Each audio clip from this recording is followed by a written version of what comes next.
தமிழக மக்களுக்கு வணக்கம். இப்போது ஓடிபியில் காண இருப்பது அண்ணாமலை மீது பாய்ந்த வழக்கு. அதுவும் ஒரு சமூக ஆர்வலர் போட்ட வழக்கு. சேலத்தை சேர்ந்த பிரபல சமூக ஆர்வலர் பியூஷ் மானுஷ் அவர்கள் ஜேஎம் நீதிமன்றத்தில் அண்ணாமலை அவர்கள் மீது இரு பிரிவினருக்கிடையே மோதலை தூண்டும் வகையில் பேசுகிறார் அப்படின்னு ஒரு வழக்கை போட்டிருக்காராம். பியூஷ் மானுஷா சமூக ஆர்வலரா? இந்த ஆள் பிஜேபி எதிரியாச்சே, திமுகவின் சொம்பாச்சே. நீங்கள் சமூக ஆர்வலர் அப்படின்னு சொன்ன உடனே தெரிஞ்சுக்கலாம், மேக்சிமம் அது திமுக சொம்பாக தான் இருக்கும். திமுகவை எதிர்த்தா அவன் அதிமுககாரன், பாஜகக்காரன். ஆனால் திமுக சார்பாக வேறு எதையாவது கட்சி ஒருத்தன் எதிர்த்தானா அவன் சமூக ஆர்வலர். அதே மாதிரி திமுகவுக்கு ஜால்ரா போட்டு யூடியூப் வீடியோ போட்டால் அவன் பத்திரிகையாளர். திமுகவை எதிர்த்து வீடியோ போட்டால் அவன் யூடியூபர். இந்த சமூக ஆர்வலர் எதுக்கு வழக்கு போட்டிருக்காருன்னு பார்க்கலாம் வாங்க. அண்ணாமலை அவர்கள் பேசும்போது 1956 மதுரை மீனாட்சி அம்மன் கோயிலில் முத்துராமலிங்க தேவர் அவர்கள் எங்கள் சாமியை எவனாவது தப்பாக பேசினான்னா மீனாட்சி அம்மனுக்கு இரத்தத்தால் அபிஷேகம் செய்வோம் என்று அண்ணாதுரையை பார்த்து எச்சரிக்கை விடுத்ததாகவும் அந்த நொடியே அண்ணாதுரையும் பிடி ராஜனும் துண்டகானம் துணியகானம் என்று ஓடி வந்து விட்டார்கள். இப்படிலாம் பேசியிருக்கிறாரு. இது இரு பிரிவினருக்கிடையே மோதலை தூண்டும் வகையிலான பேச்சாகும்.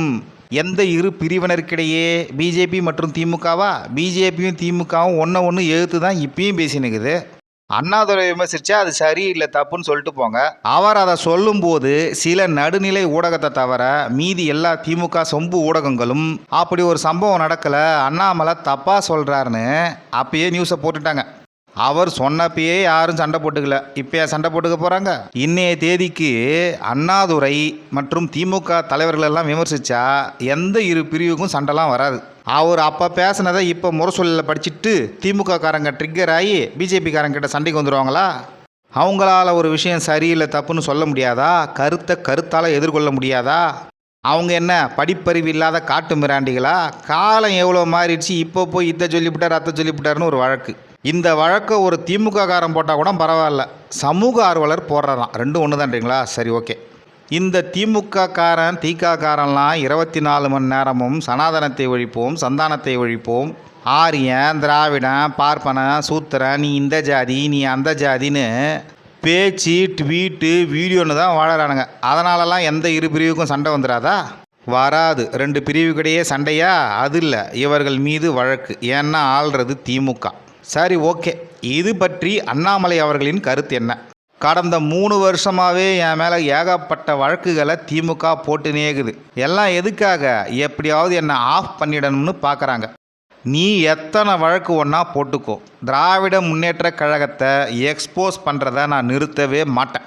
கேட்டுச்சா ஊபிஸ்களே, சமூக ஆர்வலர்களே, பத்திரிகையாளர் போர்வையில் இருக்கும் திமுக சொம்புகளே, அண்டாக்களே, இந்த வழக்கை விசாரித்த நீதிபதி யுவராஜ் அவர்கள் இரு பிரிவினருக்கிடையே மோதலை தூண்டும் வழக்குன்றதால தமிழக அரசின் அனுமதி வேண்டும் அப்படின்னு சொல்லியிருக்காரு. தமிழக அரசு அனுமதி கொடுக்காதா? அண்ணாமலைக்கு எதிராக கொடுத்துருச்சு. அதுவும் ஆளுநர் ஒப்புதலுடனே திமுக காரன் திமுறா சொல்கிறான். இவனுங்க தான் ஆளுநர் ரப்பர் ஸ்டாம்ப்பு பிஜேபி ஆளுன்னு சொன்னானுங்க. இப்போ ஆளுநரே அண்ணாமலைக்கு எதிராக இருக்காருன்ற மாதிரி சொல்கிறானுங்க. ஆளுநர் ஏன் அனுமதி கொடுத்தாரு? அவருக்கு நல்லாவே தெரியும் உங்களால் அண்ணாமலையை ஒன்றும் பண்ண முடியாதுன்னு. ஆகையினால் ஐபிசி செக்ஷன் 153A பிரிவின் கீழே அண்ணாமலை அவர்கள் மீது வழக்க தொடர்ந்துட்டாங்க. நமக்கு தெரிஞ்சே பல தடவை திமுகவின் RS பாரதி மாதிரியான கொச்சையான பேச்சாளர் தலைவர்களெல்லாம் அண்ணாமலை தன்னுடைய கருத்தை வாபஸ் வாங்கிக்கணும், இன்னும் 24 ஹவர்ஸ் தான் டைம், 48 ஹவர்ஸ் தான் டைம், இல்லைனா கைது செஞ்சிருவோன்னெலாம் சீன் போட்டிருக்காங்க.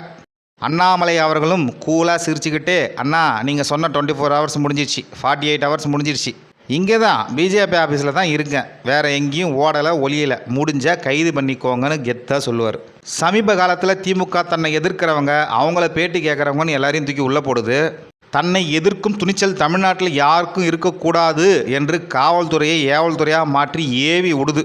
உங்கள் ஏவல் ஓவல் பில்லி சுனியெல்லாம் நம்ம அண்ணாமலை கிட்ட பலிக்காது என்பதை தெரிவித்துக் கொள்கிறேன். நன்றி, வணக்கம்.